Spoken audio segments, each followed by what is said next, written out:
Bom dia, Megali. Bom dia, Sheila. Bom Bom dia, dia. Carla. Pois é, Megali, essa decisão ontem pegou todos os advogados. Quem trabalha com direito eleitoral ontem ficou muito assustado com esse tipo de decisão. Por quê?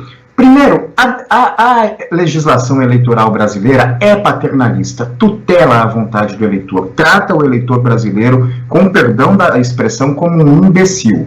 Ela diz qual o tamanho do adesivo que você pode colocar no carro, que tipo de montagem ou trucagem ou imagem pode ser captada para propaganda eleitoral e qual imagem não pode ser captada. Enfim, ela desce a tantas minúcias.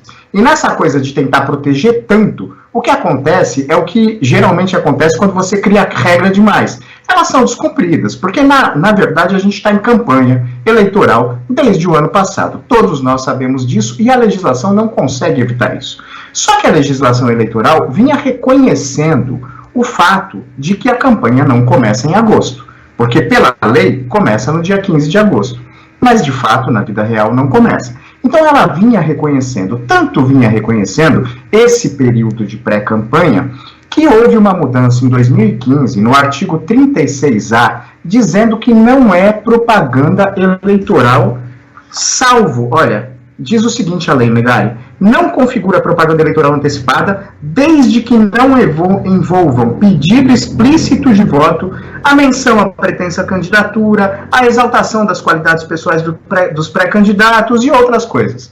Isso, exatamente por conta desse artigo, pegou de surpresa e assustou muita gente a decisão de ontem do ministro Raul Araújo do TSE, inclusive ministros e ex-ministros do TSE, que conversando com eles, todos eles apontaram o seguinte, que a decisão é juridicamente fraca. Por quê, Megali? E eu vou tentar explicar de forma didática, se eu não conseguir, vocês me puxem a orelha. Ela diz o seguinte, para proibir manifestação política em um festival de música, o que por si só é um absurdo, o ministro diz o seguinte, que a propaganda eleitoral somente é permitida após o dia 15 de agosto do ano da eleição. Ele cita esse artigo da lei, só que ele esquece o 36A que eu acabei de citar e outros, como a resolução do TSE, que permite a qualquer tempo que eleitores usem banners, broches, façam manifestações e etc. O que não pode é o pretenso candidato pagar. O que não pode é o pretenso candidato imprimir adesivo, fazer broche e fornecer isso para artistas ou para eleitores, para eles fazerem campanha fora de hora. Agora, a manifestação espontânea, e ninguém vai dizer que a manifestação dos artistas ali não é espontânea, é financiada, isso é impossível de ter acontecido, a manifestação espontânea não pode ser proibida. Essa decisão de ontem, ela só não vai cair porque ela pode perder o objeto, viu, Megali? Pode ser que essa decisão nem seja levada adiante, porque acabou o Lollapalooza.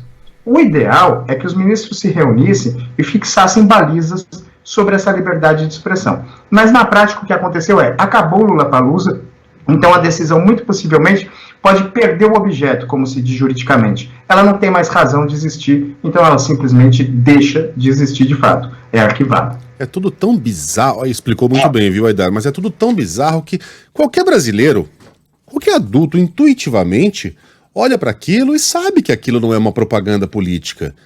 Ora, seria se houvesse um político por trás dela, financiando o artista, pagando o artista de alguma maneira. Não havendo, é uma manifestação espontânea de um cidadão, usando o palco a que ele tem direito para, enfim, para emitir ali qualquer opinião que lhe aprouver. Poderia até receber uma punição administrativa da direção do Lollapalooza que dissesse, olha, nós temos um contrato em que para você se apresentar aqui você não pode... E aí tudo bem, aí é um acordo entre adultos, mas que não teria respaldo na nossa Constituição. E ao passo que a gente vê um manifesto claramente político e eleitoral como o do presidente nesse fim de semana, mas como ele não pediu votos, literalmente, aquilo tecnicamente não é considerado propaganda política. Ele pode dizer o que ele quiser, mas se ele disser assim, votem em mim, pá, propaganda... É isso, a gente falava mais cedo, né, Aidar? Quanto mais regras você cria, maior a possibilidade de que você crie regras contraditórias e meio que impossíveis de serem seguidas. Como é que você vai controlar a manifestação individual da pessoa que tem um microfone na mão? É tudo tão bizarro. Não seria mais fácil tratar o eleitor como adulto e permitir simplesmente que ele se manifestasse quando bem entendesse, que a própria sociedade criasse as regras que balizassem o comportamento individual durante esse período, mas como... Deixa eu só perguntar uma coisa pro Aidar. Então a tendência agora, Aidar, é que seja engavetado, que nada aconteça, o próximo passo disso é X? Olha, Carla, pode acontecer isso. O que pode acontecer é o seguinte, os ministros acharem que isso é importante, algum partido provocar, o TSE ou mesmo o Supremo Tribunal Federal, por meio de uma DPF, que é uma ação específica, para que sejam abordados esses limites de manifestação nesse período que chama de pré-campanha. Ainda não é campanha. Mas o que pode acontecer também é o seguinte, o ministro deu uma liminar. E é engraçado, né? Erraram o CNPJ, então a liminar por muito tempo não conseguiu nem ser cumprida. Eles tentaram censurar uma coisa com o CNPJ errado do pessoal do Lollapalooza, enfim. Foi uma lambança completa essa ação e a decisão do ministro. Mas o que pode acontecer é o seguinte, acabou o festival. Se acabou o festival, na prática, a decisão não tem mais como gerar efeitos. Como não tem mais como gerar efeitos, ela pode sim, simplesmente ser arquivada. Pode também haver uma discussão sobre a tese. Quais são os limites da manifestação política em época de pré-campanha? O que parece uma piada quando você viaja pelo interior do país e vê outdoors exaltando políticos, o presidente da República. A discussão é tão maluca, Carla, Megali, Sheila, que é o seguinte, ontem eu conversava com as pessoas e algumas delas diziam o seguinte, olha, balançar a bandeira com a foto de um candidato, como fez a cantora Pablo Vittar, não pode. Agora, gritar fora esse ou fora aquele, isso pode. Assim, é bizarro. Pode? É surreal que a gente esteja discutindo esse tipo de minúcia numa época eleitoral, numa época de manifestação política. É surreal. Você querer regulamentar o tamanho do adesivo que um indivíduo pode ou não colocar no próprio carro